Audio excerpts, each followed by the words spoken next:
జనసేన పార్టీకి గాని సలహాలు సూచనలు అవసరం లేదు. సలహాలు సూచనలు ఇచ్చేవాళ్ళు అక్కర్లేదు. యుద్ధం చేసేవాళ్ళు కావాలి. కొత్త రక్తంతో, కుత్తలాడే రక్తంతో గుండెలు చరించుకునే యువ రక్తం కావాలి. దాష్టీకాన్ని నిలబడే యువకులు కావాలి. కత్తులు పట్టుకునే వీర మహిళలు కావాలి.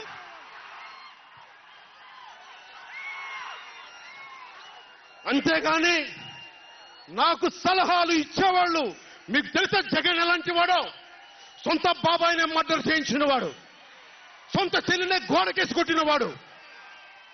మీరు చెప్తారు నాకు సలహాలు సూచనలు. ఎవరితో యుద్ధం చేస్తున్నానో నాకు తెలుసు. జగన్ లాంటి దాష్టీకుడు, దుర్మార్గుడు యుద్ధం చేస్తేనే తగ్గుతాడు. యుద్ధంతో కూలగొడితేనే కింద కూర్చుంటాడు. మర్చిపోకుండా సలహాలు సూచనలు ఇచ్చే వాళ్ళకి.